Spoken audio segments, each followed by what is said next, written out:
Hey everyone, welcome back to my channel and welcome to my mid-year freakout tag. I believe I only have done one of these before and that was last year, and then I kind of decided that I should probably read a decent amount before June so that I can keep doing these, and it's really good motivation for me. I'm basically going to be talking about all of the best books that I've read, all the worst books that I've read, and everything in between. Now I'm just going to preface this video by saying that if the lighting changes and it gets really weird at any point, I put the ISO on automatic, which I never do because I currently have my curtains open because I prefer using natural light when I can, and today is like a sunny but cloudy day, and every so often, I've tried filming this before, I got 6 minutes in and when I looked at my screen to see what was going on, it was really dark, and I just thought to myself, this is going to be an absolute arse-ache to edit, so I'm redoing it. Luckily I was only on question 4, so I'm going to redo it. I'm also going to start this by telling you that it is currently June 12th when I'm filming this, and I have currently read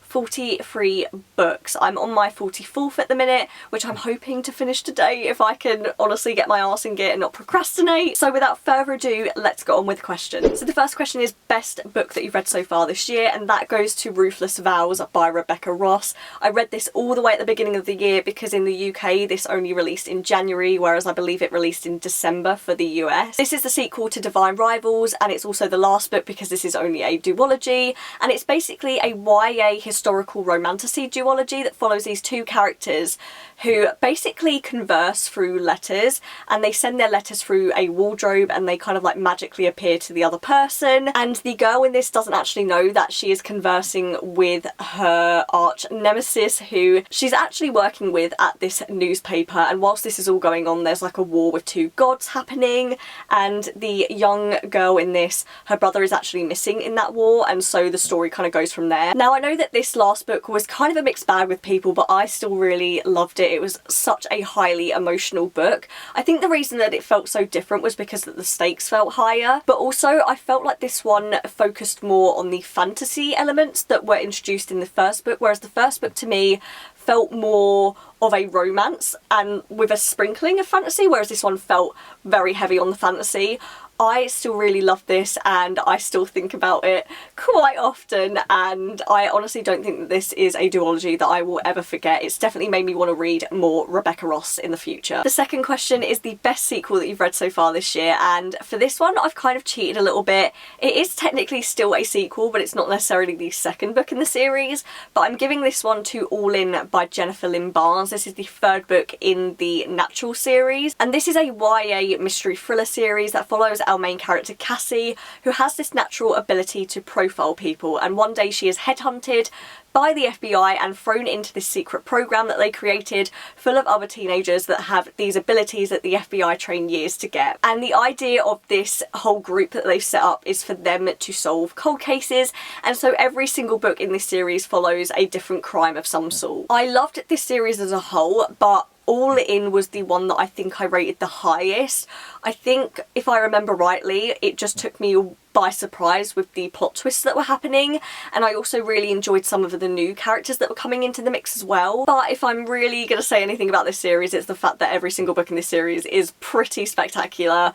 I think the last one was a disappointment, but I do remember All In being the one that I was really invested in. And I will say that if you are into Criminal Minds and you haven't read this yet, you have to. Don't let the YA genre put you off. Genuinely, this is such a fun series and I'm really glad that I picked it up. The third question is new release you haven't read yet but want to, and I'm going to give this one to Home is Where the Bodies Are by Jennifer Rose. Now I've never read anything by this author before, but I know that she does have another best-selling book, and I believe that this is an adult thriller, and it basically follows these three siblings whose mother was murdered, and I believe that there is some mystery surrounding that murder, and then one day they end up finding a very incriminating videotape with footage on it that I'm gonna guess no one should have ever found, and I guess it opened a can of worms. I just think the premise of this sounds really interesting.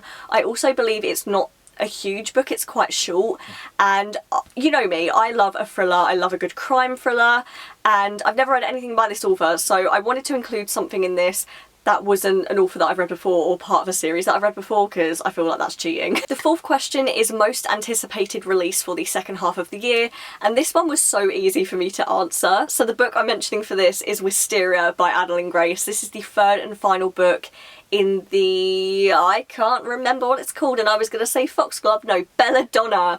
I can't remember what the trilogy is called, I'm just going to call it the Belladonna trilogy. I read the second book, Foxglove, last year, and it ended up being my favourite, and the reason that I'm anticipating the third book the most is because it is following a character who we got to see more of in the second book, and I loved her character and I loved the romance that was blooming. Not necessarily the romance that was blooming between her and this other character, but they just hated each other, and the way that that book ended, oh, honestly, I could feel the tension off of the page. Like, you know how something can be enemies to lovers and then you read it and you're like, this doesn't really feel like it's enemies to lovers, because they already feel like they love each other. Like, this genuinely feels like it's going to be the best enemies to lovers that I might ever read, and I can't wait. I love the atmosphere in these books. I love the Regency era feel to them as well. And if you're not sure what the series follows, the first book, Belladonna, is following this woman who basically has been adopted from family to family because her parents died when she was younger. Distant relatives essentially take her in because they want money. She is coming to the point of her age where she is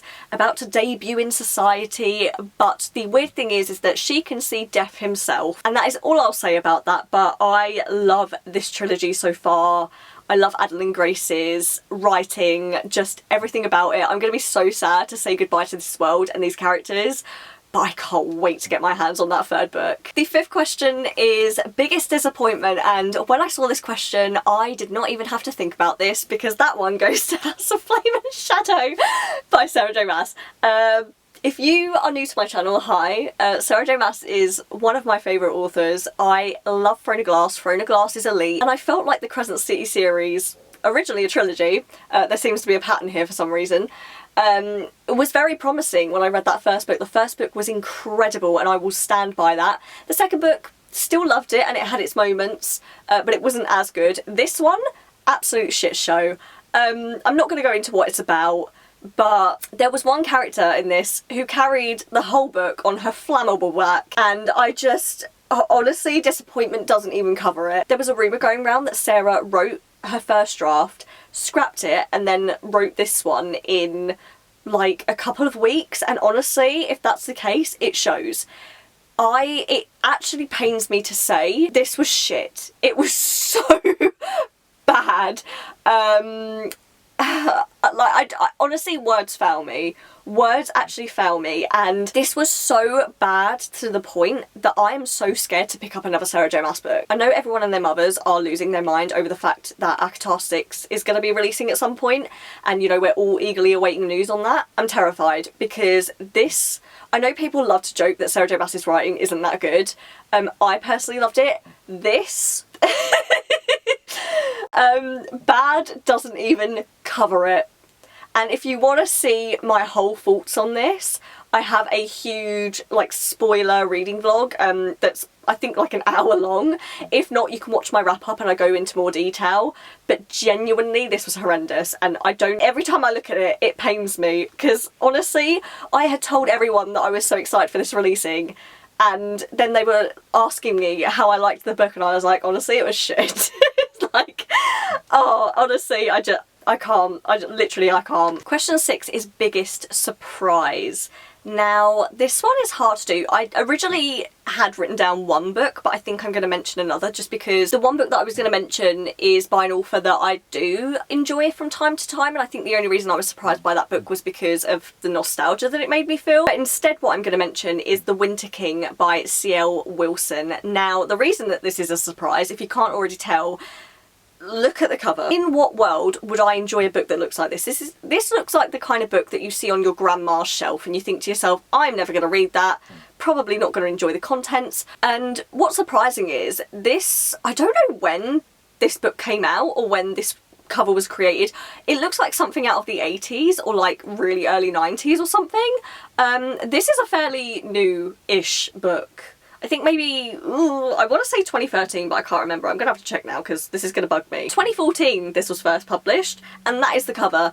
I'm not going to go into detail about what this is about because if I'm being honest, I can't remember any of the characters' names, but as far as I can remember, this is like an enemies to lovers, and there are two warring nations. The king of the summer court ends up trading his daughter to the king of the winter court, and they don't get along, but he ends up trading the daughter that has this like really insane power, and she's kind of like the runt of the litter, I guess, because she's got two other sisters, I think, and it's like a whole thing. It's basically an adult romantasy. Now, I only originally read this because there was someone on Booktok who mentioned the fact that if you like Sarah J Maas's books, then you should read this one because it very much gives her kind of vibe, and apparently C.L. Wilson is a huge inspiration for her, and honestly, this one shocked me. Genuinely, if you like Sarah J Maas's romantasy, absolutely give this a go. I can honestly see why people made that comparison, and I'm glad that I read this. I definitely would be interested in reading more C.L. Wilson in the future. Don't let the covers put you off. Question 7 is favourite new author, debut or new to you, and I'm going to choose an author that is new to me, and that is Abby Jimenez. I've read 2 of her books so far. I read a short story by her earlier on in the year, and then I read a full-length novel which was Part of Your World. Absolutely love them. I love the way that she writes romance. I think that her romance stories flow so effortlessly. Even when I read that short story by her, it felt like a full-length novel. I fell in love with those characters so fast, and I loved their story immensely that I could have just kept reading, and I loved both of her books so much that I definitely think she's going to be on my auto-buy authors list for romance books, which honestly for me is quite rare at the minute. I feel like I read a lot of romance and then I just think, oh, like, it was okay, but it was nothing special. So for a romance author to really kind of grab me like that is very rare, and I'm very glad that I finally read one of her books, and I can honestly see why she's a lot of people's favourite. Which brings me nicely on to question 8, which is newest fictional crush, and for this one I'm going to go with Daniel Grant, who is actually in Part of Your World by Abby Jimenez. If Green Flag was a guy, this would be him. Not going to go into too much detail, but A Part of Your World is basically a small town romance, and you have this woman who is from a very wealthy and successful medical family background, and then you have Daniel, who is very small town, kind of a little bit rugged, and one day the woman in the story ends up, I think, in a ditch, and he happens to be driving by and he gets her out of the ditch, and then they end up with this friends with benefits situation going on. Honestly, the romance is top tier, chef's kiss. It's written so beautifully, and Daniel Grant has gone up there in my list of fictional crushes. Question 9 is newest favourite character, and I hate the fact that I'm going to lift this book up again and show you, but I honestly, going through all of the characters in every single book that I've read, this is the only one that really was standing out in my mind, and that is the Hind from House of Flame and Shadows by Sarah J Maas. If you know, you know. I'm not going to say anything, but her character 8 in this book, I loved her in the other 2 just because I love a good villain, but in this book, absolute slay. That is all I'm going to say. She carried this book on her back. That's all I have to say. Question 10 is a book that made you cry, and of course I'm going to have to mention the last book that I cried at because the other book that I can mention, I've already mentioned, but that book is A Little Life by Hanya Yanagihara. I do have a reading vlog on this, so if you want to see me cry in all of my beauty, because FYI, if you don't get the sarcasm, I'm an ugly crier, you can go watch that. This essentially follows 4 guys who meet in college and then they become friends, and the book basically follows them through the trials and tribulations of their life. It's quite a lengthy book, and to be honest, until I got right to the end, nothing in the book made me that emotional. It's a very heavy read. Definitely check the trigger warnings because this book sent me into a spiral and I did not feel good after it. But at the end there's kind of a monologue done by one particular character, and that set me off. And then once that set me off, that was it. I was a goner. I pretty much ended up reading this book by listening to the audiobook the whole time. I did start off reading it physically, but then the audiobook, oh my god, I had to stop it after a point because I was in public and I genuinely, you know when your throat starts getting really choked up? I was feeling that and I just had to let it go. I was like, I can't listen to this until I get home. Question 11 is a book that made you happy, and for this one I've chosen Butcher and Blackbird by Bryn Weaver. This is a kind of like dark adult romance, but it's not dark in the usual sense of like having weird things in there that make you uncomfortable. It basically follows two serial killers who fall in love, but essentially every single year they have this game that they play where they get a target from the one guy's brother, and then they don't know who the target is, but they have to figure it out, and then the first one to kill them wins. And it's so fun. It's really, really funny. It's really laugh out loud funny, and genuinely, this just made me so happy, and I can't wait to read the sequel, which I do believe might have released already. But this is definitely one of those ones that's a really good palate cleanser, and in some ways it might seem ridiculous, but even without kind of like the spiciness, I'd still read this book just because it was such a fun time, and I'm very interested to see how these sequels play out. Now question 12 I'm technically going to skip because it's most beautiful book you've bought so far this year, and I've really only bought 2 books. I don't buy books that often anymore, I just don't have the space. I'm turning into a Kindle girly, which I love because it means that I can have a bunch of books at the same time, and literally it fits in my handbag. So I'm skipping that question altogether, and I'm moving on to question 13, which is what books do you need to read by the end of the year? Now I do have a whole 2024 TBR, and on that TBR I think I have about 17 books that I have to read, or I would like to read before the end of the year, and a couple of those I have already ticked off. I'm not going to mention them, and I'm not going to mention the rest that I have left to read. One of the ones that I specifically would really like to get through by the end of the year is the Will Trent series by Karen Slaughter. I have just finished the 3rd book. This is the 4th book in the series, which I have yet to pick up. I wouldn't necessarily like to finish the series because there is a new book releasing towards the end of this year, and I don't know if that's the final one or not. I'm gonna guess it's probably not. But what I would like to do is get a huge way through this series because I need to know what happens. I'm really invested in these characters. I love the cases that get brought up in this book. It's just, Karen Slaughter is such a dark crime thriller author, and the Grant County series was good and I enjoyed it, but there's just something about the Will Trent series that I'm highly addicted to, and I'm way more invested in the characters. They're way more likeable. They have their faults, and I will say that the 3rd one put me off in a way, but I won't go into that until my wrap up. But I definitely want to read more books in this series by the end of the year. So that is my mid-year freak out tag. I really hope you guys enjoyed, and I do apologise for the lighting in this video. Once again, the cloud has come and covered the sun, and it's looking pretty dark on my monitor right now, and I apologise for that. And here comes the sun again, possibly.